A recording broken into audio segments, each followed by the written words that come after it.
تلك الرسل فضلنا بعضهم على بعض منهم من كلم الله ورفع بعضهم درجات وآتينا عيسى ابن مريم البينات وأيدناه بروح القدس نحمده ونصلی علی رسولہ الکریم، اما بعد۔ خواتین و حضرات، آج قرآن مجید کے تیسرے جز پر بات کریں گے، اور حسب معمول ہم اس جز میں جو مضامین زیر بحث آئے ہیں ان پر بات کریں گے، پھر اس کے بعد ایک مضمون لے کر اس پر قرآن کی آیات کی روشنی میں گفتگو کریں گے۔ اس پارے میں سورہ بقرہ ختم ہوتی ہے اور سورہ آل عمران کا کچھ حصہ آتا ہے۔ اس میں جو پہلا مضمون ہے وہ یہ ہے کہ انبیاء اور رسل اپنے زمانے کے آپٹیمم ٹیلنٹڈ پرسنز تھے۔ اپنے زمانے کے لحاظ سے ان سے بہتر شخصیتوں کا تصور نہیں کیا جا سکتا۔ تھنکنگ میں، ایٹیٹیوڈ میں، ایموشنز میں، نالج میں، ایکسپوجر میں، ہر لحاظ سے وہ اپنے زمانے کے لوگوں میں سب سے اونچا قد رکھتے تھے۔ اس لیے اس پارے کی شروعات میں پہلی آیت آئی ہے تلک الرسل فضلنا بعضهم علی بعض۔ تمام رسل بڑی فضیلت والے تھے، البتہ یہ ہے کہ ہر رسول اور ہر نبی کا ایک یونیکنیس ہوتا تھا، ان کی اپنی ایک خاص پہچان قرآن سے ہمیں معلوم ہوتی ہے۔ پھر اس کے بعد آیت الکرسی آتی ہے۔ احادیث سے معلوم ہوتا ہے کہ صبح شام اہتمام کے ساتھ جو اس کو پڑھیں گے وہ اللہ تعالیٰ کی حفاظت میں ہوں گے، شیاطین اور دیگر مخلوقات کے شر سے۔ پھر اس کے بعد حضرت ابراہیم علیہ السلام کی شخصیت کے دو پہلو یکجا بیان کیے۔ ایک آپ کا انٹلیکچول سٹائل آف آرگیومنٹ، آپ کا استدلالی طریقہ، آپ جس طرح سے دعوت توحید دلیل و برہان کے ساتھ دیتے تھے، اور دوسری طرف کسی شخصیت کا دوسرا پہلو ہے اطمینان قلب۔ دونوں کو ایک جگہ اللہ تعالی نے بیان فرمایا اذ قال ابراہیم ربی الذی یحیی و یمیت قال انا احیی و امیت قال ابراہیم فإن اللہ یأتی بالشمس من المشرق فأتی بها من المغرب فبہت الذی کفر۔ نمرود سے جب آپ نے ڈائلاگ کیا، کہا کہ میرا خدا تو وہ ہے جو زندگی اور موت دیتا ہے۔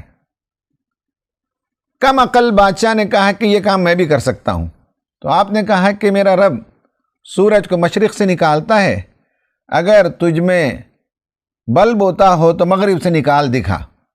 وہ مبہوت ہو کر رہ گیا۔ یہ آپ کا آرگیومنٹیٹیو سٹائل ہے۔ جبکہ دوسری طرف زندگی بعد موت پر اللہ تعالیٰ سے سوال کرتے ہیں۔ اللہ تعالیٰ پوچھتا ہے کہ کیا تمہیں ایمان نہیں ہے؟ تو ابراہیم فرماتے ہیں، کہتے ہیں کہ بلا ولیکن لیطمئن قلبی، ہاں میرا ایمان تو ہے لیکن میں اطمینان قلب چاہتا ہوں۔ تو یہ دونوں پہلو شخصیت کے لیے بہت ضروری ہے۔ ایک طرف انٹلیکچولی وہ ساؤنڈ ہو، اور دوسری طرف وہ اطمینان قلب کے ساتھ، شرح صدر کے ساتھ گفتگو کرے۔ پھر اس کے بعد جو خدا کے راستے میں خرچ کرتے ہیں وہ لوگ ہوتے ہیں جو مال کو خدا کی امانت سمجھتے ہیں اور بندوں کا حق ادا کرتے ہیں۔ اس لیے ان کے بارے میں کہا گیا کہ وہ ایسے نہیں ہوتے کہ لوگوں پر احسان جتاتے ہوں یا انہیں اذیتناک باتیں سنا کر انہیں صدقہ دیتے ہوں۔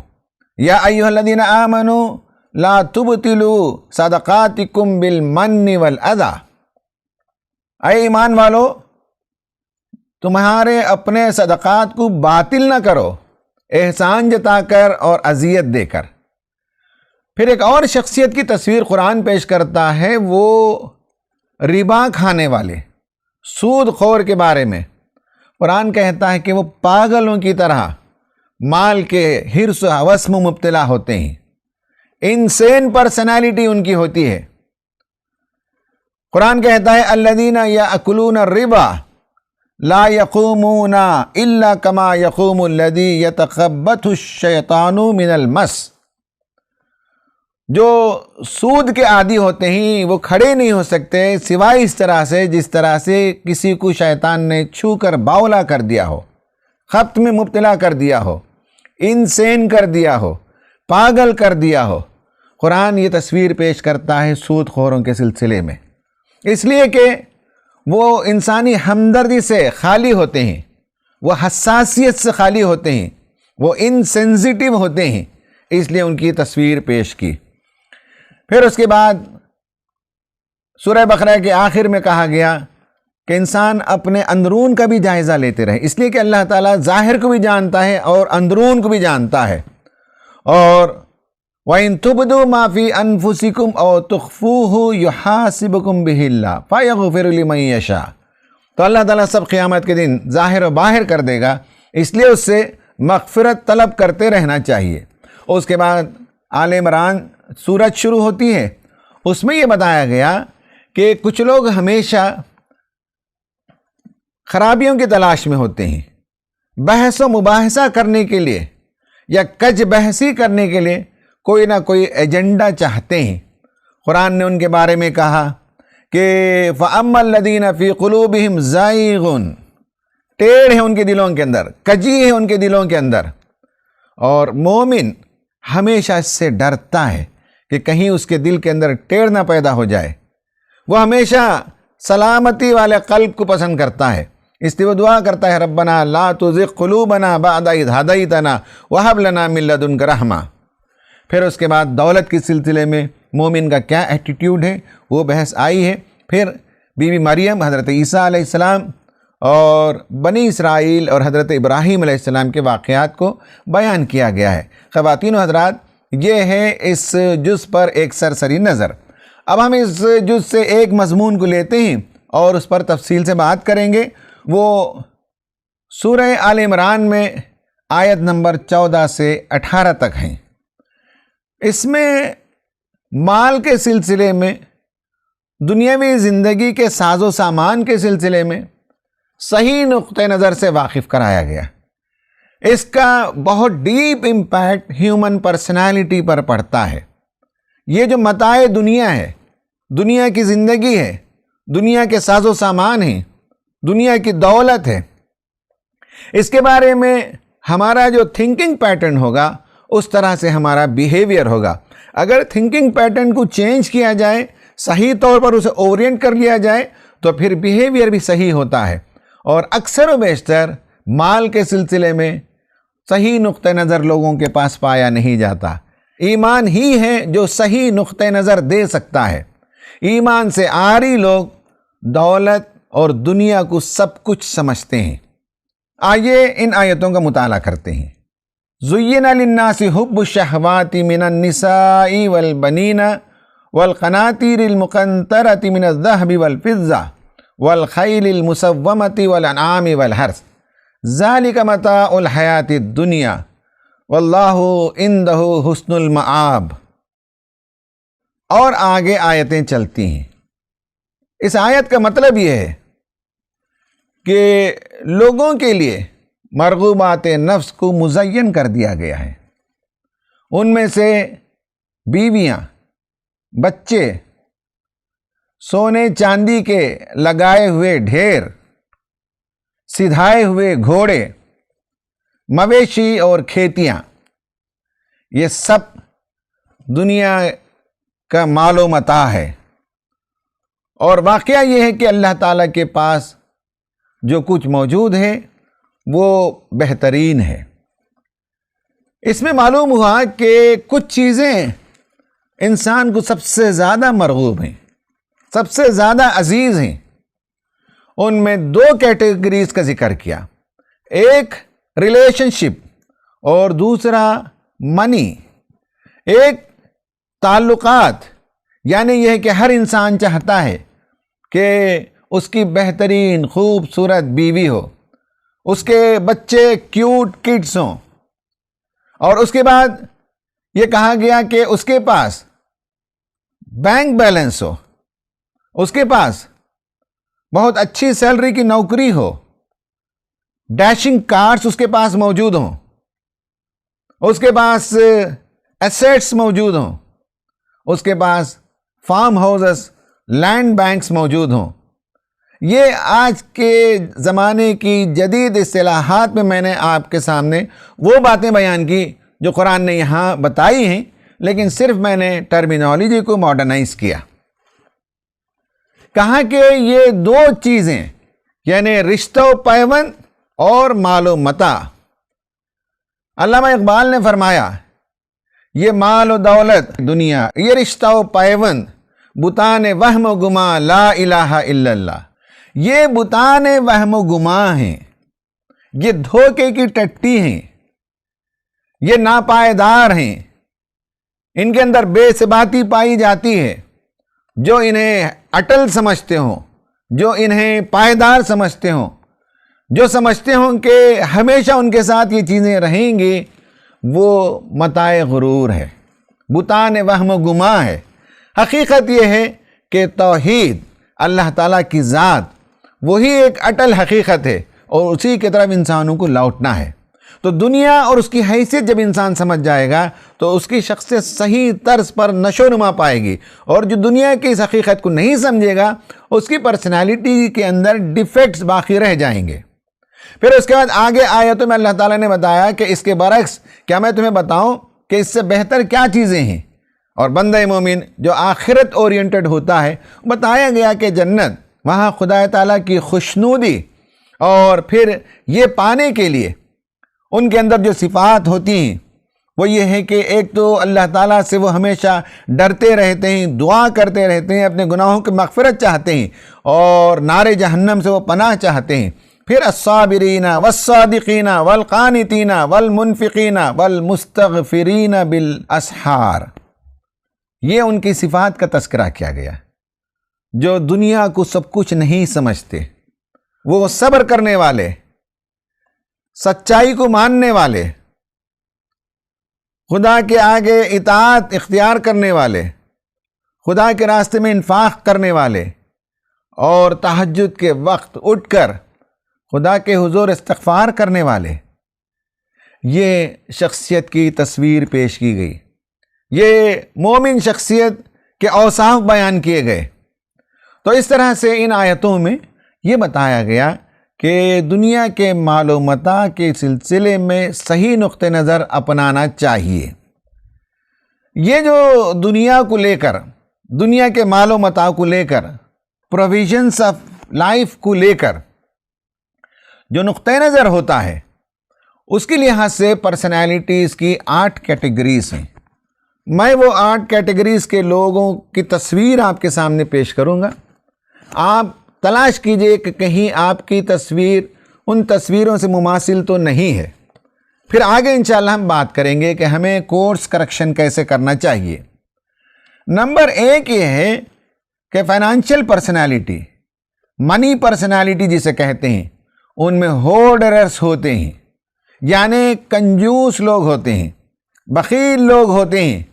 قرآن نے کہا الذی جمع مالا وعددا یحسب ان مالہ اخلدا، سائن کر رکھنا، پیسوں کو جوڑ کر رکھنا، یہاں تک کہ اپنی ضروریات پر بھی خرچ نہ کرنا، یہ کنجوس لوگوں کا طریقہ ہوتا ہے، یہ ہورڈرز کا طریقہ ہوتا ہے، یہ پیسوں کو جمع کر کے رکھنے والوں کا طریقہ ہوتا ہے۔ دوسرے ہوتے ہیں سپینڈرز، خرچ کرنے والے، شاہ خرچی کرنے والے، پیسوں کو لٹانے والے۔ ان کے پاس کبھی بھی بجٹنگ نہیں ہوتا، اور جتنا کچھ ان کے ہاتھ میں آئے گا سب خرچ کرنے کی تمنا ہوتی ہے۔ قرآن نے کہا کہ یہ اسراف ہے، یہ نہ کرو، کلوا واشربوا ولا تسرفوا۔ قریش کے لوگوں کے بارے میں یہ آیت آئی ہے ان میں سے بعض سرداران کہا کرتے تھے یقولو اہلکت مال اللبدا، میں نے ڈھیروں مال اڑا دیا، اپنی شاہ خرچی کے تذکرے کرتے ہیں۔ نمبر 3 یہ ہے کہ ایزی منی کے لوگ ہوتے ہیں، آسان پیسے چاہتے ہیں۔ قرآن نے اس کے لیے لفظ استعمال کیا میسر، انما الخمر والمیسر والانصاب والازلام رجس من عمل الشیطان فاجتنبوہ لعلکم تفلحون۔ اس میں میسر کا مطلب ہے یسر سے، آسانی سے، وداؤٹ پین، محنت کے بغیر پیسے چاہنا۔ اس کی سب سے نمایاں مثال تو جوا ہے۔ جوا میں انسان چاہتا ہے کہ محنت کے بغیر قسمت کے ذریعے سے پیسے بٹور لے۔ اسی طرح بعض اسکالرز نے جہیز کی رقم جو طلب کی جاتی ہے اس کو بھی میسر کہا، اس لیے کہ انسان بغیر محنت کے اپنا معیار زندگی بلند کر لینا چاہتا ہے، اور وہ دلہن والے اس کا معیار زندگی بلند کر دیں، یہ میسر ہے۔ اسی طرح پونزی اسکیمز، یعنی یہ ہے کہ کچھ لوگ ہوتے ہیں 1 لاکھ لگاتے ہیں، اگلے مہینے سے 10% منافع ملنا شروع ہو جاتا ہے۔ یہ کوئی ریئل بزنس نہیں ہوتا بلکہ پونزی اسکیم کہتے ہیں۔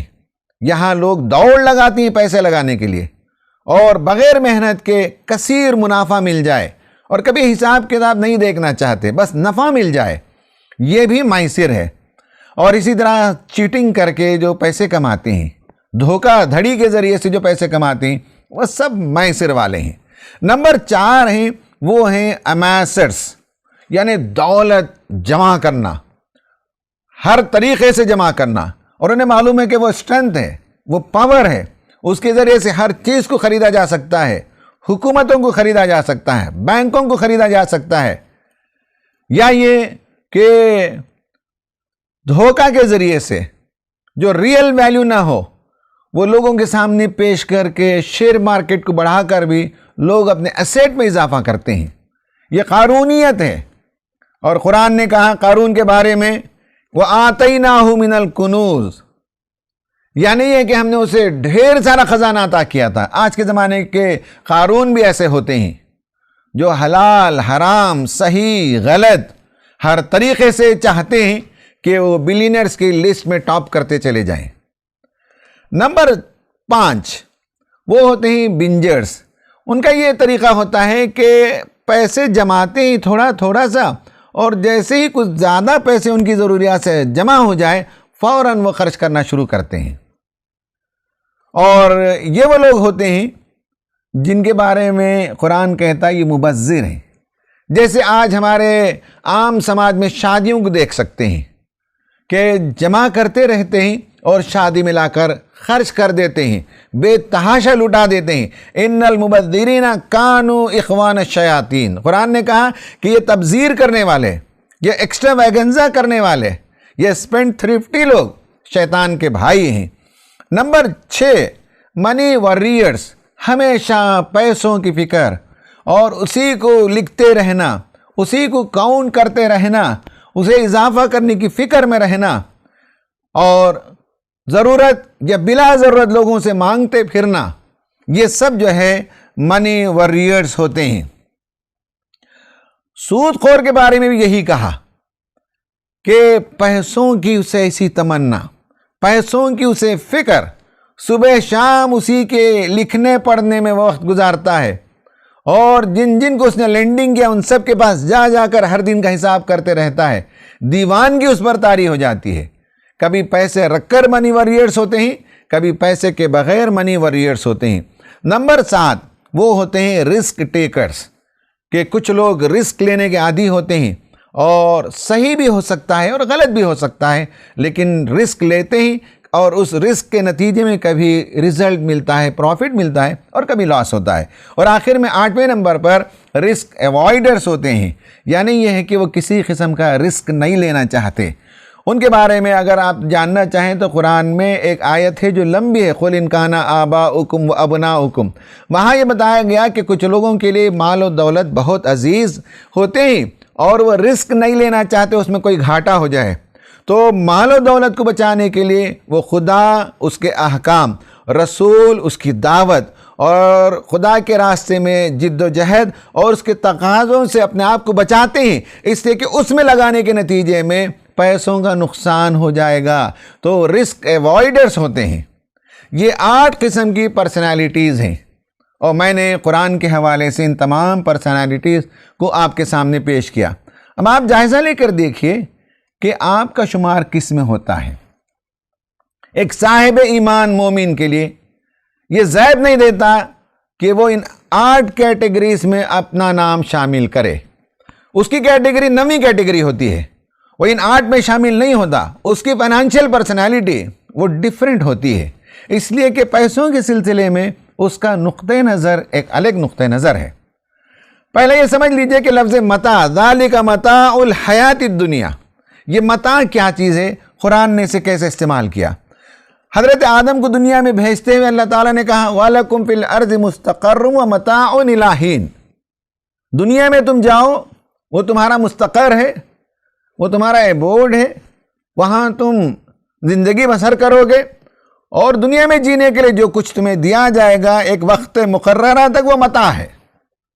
پھر اس کے بعد متاع ایک اور کانٹیکسٹ میں استعمال ہوا، وَلِلْمُتَلَقَّاتِ مَتَاعٌ بِالْمَعْرُوفِ حَقًّا عَلَى الْمُتَّقِينَ۔ اس میں دیکھیے کہ متاع میں پرماننس نہیں ہے، ٹیمپررینس ہے۔ عورت کو کسی وجہ سے طلاق دے کر جب بھیجا جائے تو قرآن نے کہا کہ اسے متاع دے کر بھیجو، اور وہ متاع تعدم حیات نہیں بلکہ عدت کی پیریڈ گزارنے کے لیے اس کی جو بنیادی ضروریات ہیں وہ پورے ہو سکیں، تو اس کے لیے رقم دینا یہ متاع ہے۔ پھر قرآن نے ایک اور جگہ کہا فَمَنْ زُحْزِحَ عَنِ النَّارِ وَأُدْخِلَ الْجَنَّةَ فَقَدْ فَازَ وَمَا الْحَيَاةُ الدُّنْيَا إِلَّا مَتَاعُ الْغُرُورِ، جو جہنم کی آگ سے بچا لیا گیا اور جنت میں داخلہ جس کا ہو گیا وہی دراصل کامیاب ہے۔ اور معلوم ہونا چاہیے کہ دنیا کی زندگی متاع غرور ہے، دھوکے کی ٹٹی ہے، دھوکے کا ساز و سامان ہے، اس پر کوئی عقل مند تکیہ نہیں کر سکتا۔ تو معلوم ہوا کہ متاع پرماننٹ نہیں ہے۔ متاع کچھ مدت کے لیے جو رقم دی جاتی ہے اس کے لیے کہا گیا۔ متاع جو دنیا کی متاع ہے وہ دھوکہ ہے، وہ پرماننٹ نہیں ہے، اس پر اعتبار نہیں کیا جا سکتا، اسی کو سب کچھ نہیں سمجھا جا سکتا۔ ایک اور جگہ کہا قُلْ مَتَاعُ الدُّنْيَا قَلِيلٌ وَالْآخِرَةُ خَيْرٌ لِمَنِ اتَّقَىٰ، دنیا کا ساز و سامان بہت مختصر ہے، بہت کم ہے۔ اس کو ایک دوسری جگہ اللہ تعالیٰ نے کہا، یعنی کہ آخرت میں جب جا کر دیکھیں گے دنیا کا بلینر بھی وہاں جب پہنچے گا تو اپنے آپ کو فقیر محسوس کرے گا، اس لیے کہ وہ کرنسی چلتی ہی نہیں۔ اور اس کے علاوہ قرآن نے ایک اور لفظ استعمال کیا، وہ یہ ہے کہ وَأَنِ اسْتَغْفِرُوا رَبَّكُمْ ثُمَّ تُوبُوا إِلَيْهِ يُمَتِّعُكُمْ مَتَاعًا حَسَنًا، خدا تعالیٰ سے مغفرت چاہو، اس کی طرف لوٹو تو اللہ تعالیٰ تمہیں دنیا میں متاع حسن دے گا۔ متاع غرور، متاع قلیل اور متاع حسن، جب خدا سے وابستہ ہو کر دولت ملتی ہے، خدا سے مغفرت چاہنے کے نتیجے میں خدا کی عنایات ہوتی ہیں، تو وہ بہترین متاع ہے، متاع حسن ہے۔ یہ آئیڈیا ہمیں معلوم ہونا چاہیے کہ دنیا کی متاع حسن بھی ہو سکتی ہے، اور دنیا کی جو متاع ہے وہ متاع غرور اور متاع قلیل وہ اصل ہے۔ اور قرآن دنیاوی دولت اور دنیا کے ساز و سامان کے سلسلے میں بہت ہی بیلنسڈ اور معتدل نقطہ نظر دیتا ہے۔ ایک طرف لوگ دنیا کی دولت ہی کو سب کچھ سمجھتے ہیں، اور کچھ لوگ ہی جو سمجھتے ہیں کہ دنیا ملعون ہے اور کچھ بھی دنیا میں سے ہمیں نہیں چاہیے۔ اسلام ان دونوں کے خلاف ایک معتدل راستہ دیتا ہے۔ دنیا ہی سب کچھ نہیں ہے لیکن دنیا چاہیے، دنیا سے بیزارگی نہیں چاہیے۔ دنیا کی دولت ہو تو آخرت کمایا جا سکتا ہے۔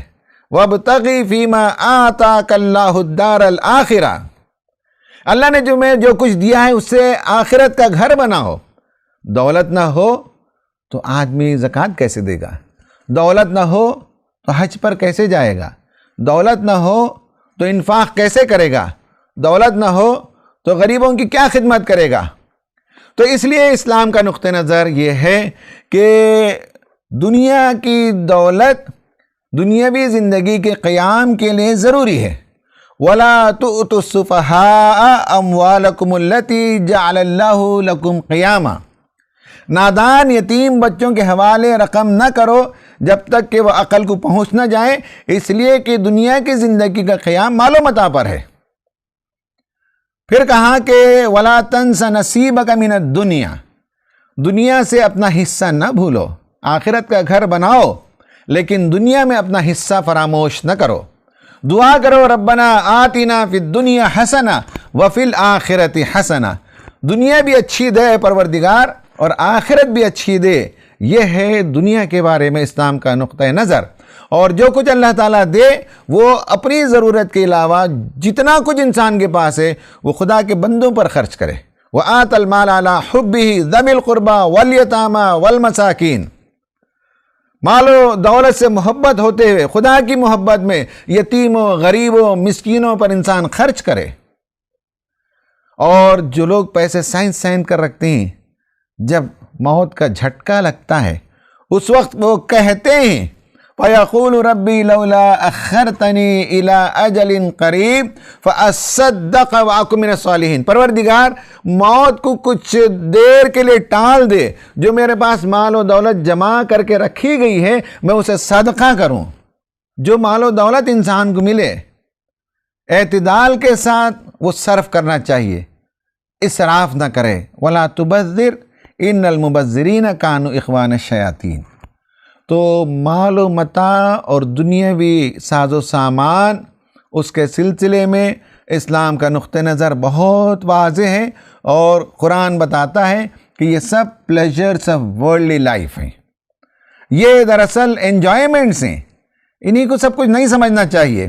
یہ کمفورٹس آف ٹرانزٹری لائف ہے، یہ ناپائیدار زندگی کے ساز و سامان ہیں، یہ پوسیشنز آف لائف ہیں، یہ پروویژنز آف لائف ہیں۔ تو ان کی اس حیثیت کو یاد رکھنے سے پرسنالٹی میں چینج آتا ہے۔ دولت سے محبت نہیں ہوتی، دولت کے سلسلے میں صحیح نقطہ نظر جب انسان اپناتا ہے تو اس دنیا سے جاتے ہوئے وہ بہت اطمینان کے ساتھ جاتا ہے۔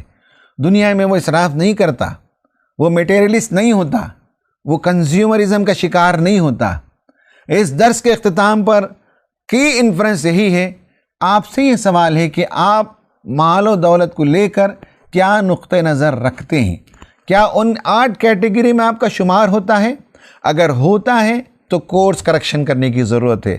اور 9ویں جو کیٹیگری ہے وہ بندے مومن کی کیٹیگری ہے، جو دنیا کی دولت کے سلسلے میں سمجھتا ہے کہ وہ اس کا مالک نہیں، خدا نے بطور امتحان اس کے ہاتھ میں دیا ہے، اپنی ضروریات کے علاوہ جتنا کچھ اس کے پاس موجود ہے اس میں خدا کا حق اور بندوں کا حق موجود ہے، اس کے مطابق وہ دنیا میں بھی اچھی زندگی بسر کرتا ہے اور آخرت کا گھر بھی کماتا ہے۔ اس میں آپ کا شمار ہونا چاہیے، اور اسی سے انسان کو اصل سیٹسفیکشن ملتا ہے۔ خدا کے راستے میں خرچ کرنے سے انسان کو بہت خوشی ملتی ہے، بہت اطمینان ملتا ہے، اور جو ریلیجیس لوگ ہوتے ہیں وہ کنزیومرزم کا شکار نہیں ہوتے۔ آپ اپنی زندگی کا جائزہ لیں۔ اللہ سے دعا ہے کہ اللہ تبارک و تعالی ہمیں متاع دنیا اور دنیا کے ساز و سامان کے سلسلے میں قرآنی نقطہ نظر اپنانے اور اس کے مطابق اپنی شخصیت کو ڈھالنے کی توفیق عطا فرمائے۔ آمین۔ وآخر دعوانا ان الحمد للہ رب العالمین۔